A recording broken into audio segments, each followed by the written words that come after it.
Alright, what's going on everyone out there on YouTube? NES Ruler, and welcome to a brand new review. And this time around we'll be checking out a film that was sent to me review by Cauldron Films, and you can pick this up on Blu-ray at all your favorite online retailers. It is a film from the year 1973 from Italy.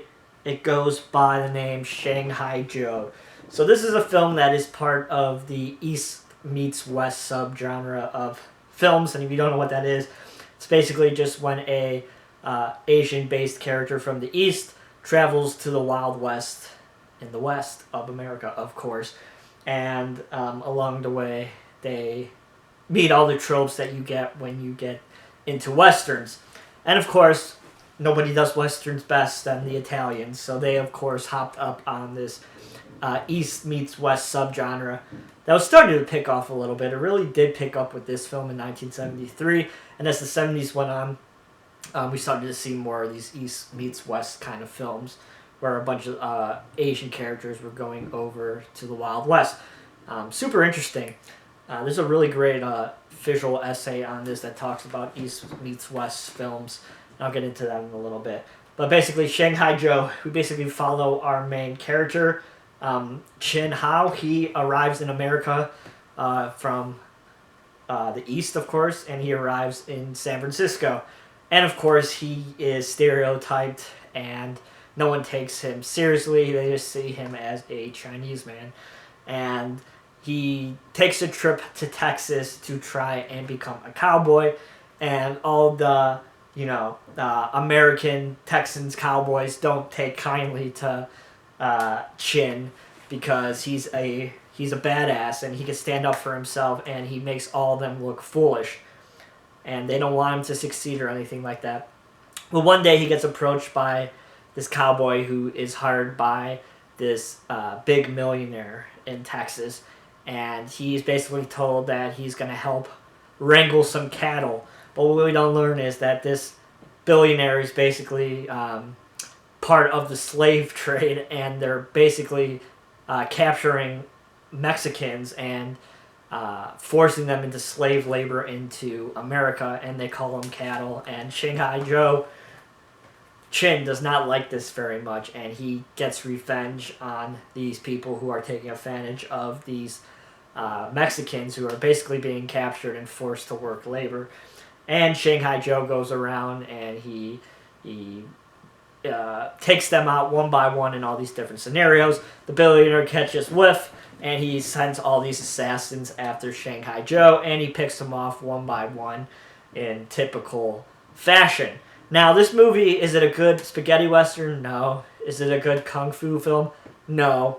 But I can't lie that the movie is not just absolutely hella entertaining to the 10th degree. I mean, this movie is just super, super fun, and a lot of practical effects. The kung fu action is a little bit I read one thing on Letterboxd that made me laugh, that it said that the trampoline should have been listed as one of the cast members, because this movie has a lot of slow motion trampoline flips and things like that.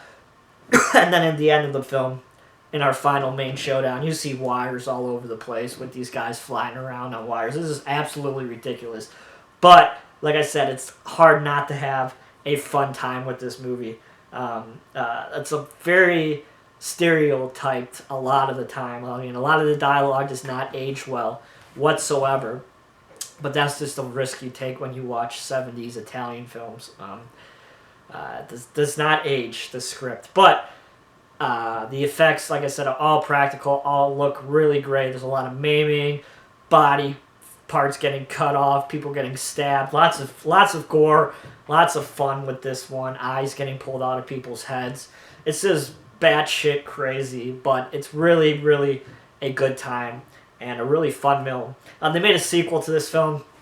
I think it's like The Return of Shanghai Joe. I think that's the title of it.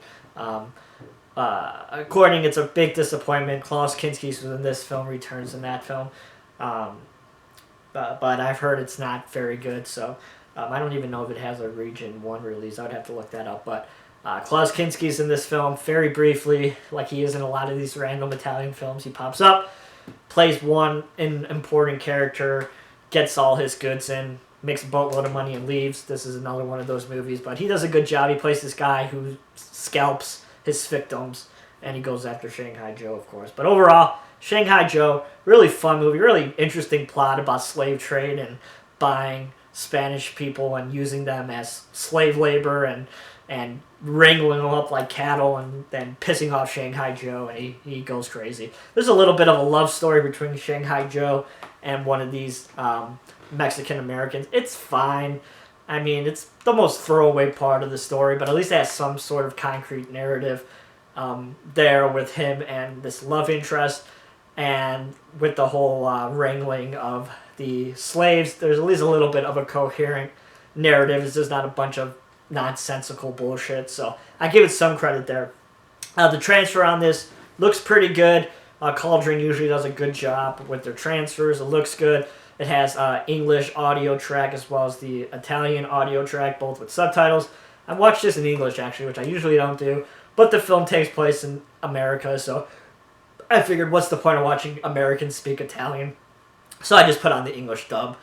You could tell it was going to be dubbed over no matter what, so it has that options. And then the speeches, we have an interview with one of the Samurai Master that talks about the film and East Meets West films, and then you have a lengthy, like 25-minute visual essay that talks about East Meets West and its history and some of the films that are most prominent in the genre, subgenre if you want to call it, and some films that are like half and half. Really great visual essay.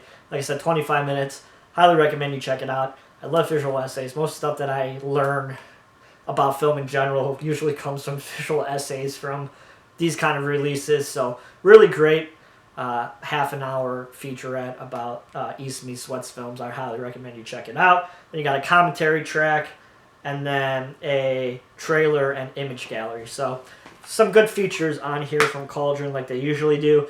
You have your black disc, which is usually the way it goes. Nice new artwork. And then on the inside, you have the reversible original poster art of Shanghai Joe. So overall, had a really good time with this one. If you guys like goofy, fun films, recommend you guys check this out. And you can pick it up on Blu-ray from Cauldron at all your favorite online retailers. So that's my review of Shanghai Joe from 1973. If you guys like this review, please give it a thumbs up. And as always, you can follow me on Twitter at twitter.com/NESWar22. Hope everybody's doing well, and I shall talk to you guys soon. See you guys.